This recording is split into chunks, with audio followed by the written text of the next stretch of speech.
Welcome back to Market on Close. I'm Marley Caden. Let's dive into the state of manufacturing here in America with our next guest. Is Jay Timmons, the president and CEO of the National Association of Manufacturers.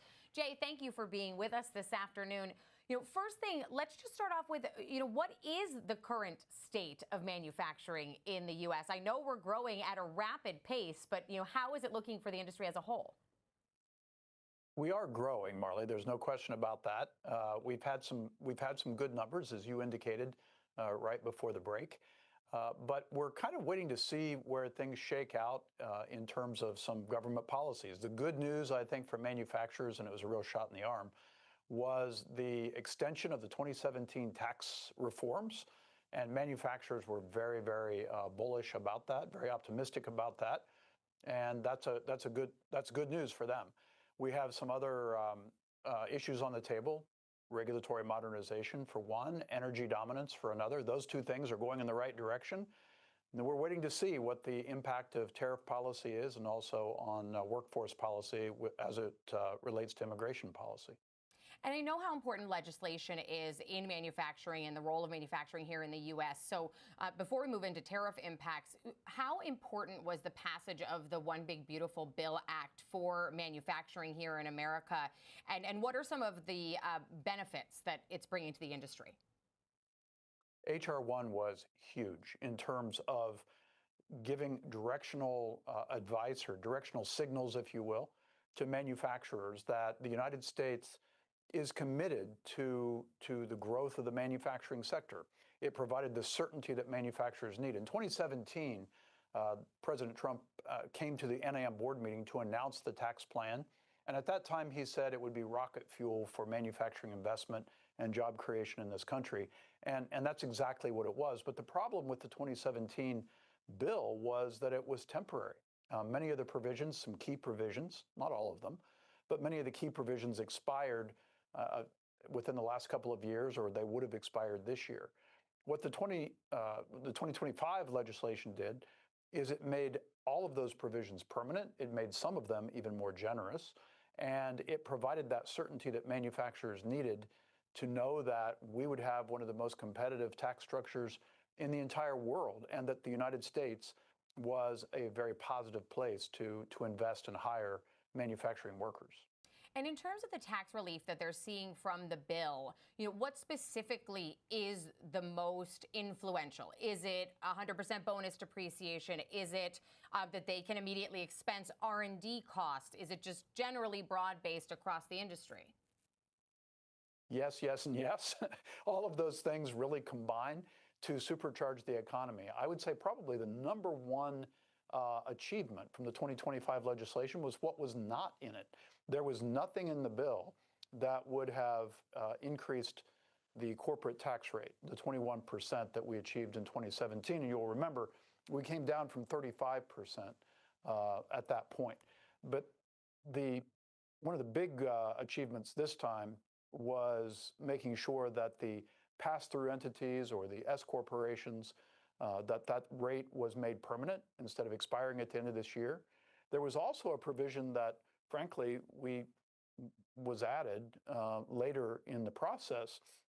And what that did was it provided additional incentives for manufacturing production here in the United States, which in many cases will drive the effective tax rate down to around 15%, which is the goal that we discussed with then candidate Trump back in 2016. So these are huge, huge advancements when it comes to creating a competitive tax policy or tax structure that will attract investment into the United States. So we've talked about some of the achievements and advancements, but what are some of the challenges that are still facing the manufacturing industry here at home? Well, manufacturers thrive on certainty. And so when we were able to achieve those, the extension of the tax reforms in record time, by the way, I mean, I can't imagine, 6 months that would get done, 5.5 months into the administration. The speaker said he wanted to get it done. He got it done. That was really good news and a great signal for manufacturers. You're starting to see regulatory modernization occur throughout the agencies. We provided a list of 44 really key regulations that needed to be improved. Many of those are on the track right now to those improvements. energy dominance in this country, making sure that we have reliable and affordable energy supply because manufacturers use 20% of this nation's energy supply. Those are all the good news indicators. But on the uncertainty part or the concerns that manufacturers have, I hear it every day, manufacturers really don't know what's going to happen ultimately when it comes to tariff policy here in the United States. And not just tariff policy broadly, but specifically country by country, where manufacturing inputs are critical. And I'll give you a statistic that I think is really important. Many things we don't yet make here in the United States, and we agree with the president and the administration on their objective in terms of increasing manufacturing output and capacity here in the United States. But in order to do that, we have to have certain things to build those factories and those facilities. One of those things, for instance, is machinery, some very critical technical machinery that we don't yet make here in the United States. To put a big tariff on that makes it kind of impossible to actually build that capacity we're talking about. For every $1 of critical inputs that come into play for manufacturing build out here in the United States, we produce $1.40 of manufacturing output. So that is much more productive to be able to access those supplies. If those are tariffed, that makes them obviously that much more expensive, and it makes it more difficult to build manufacturing capacity here in the United States.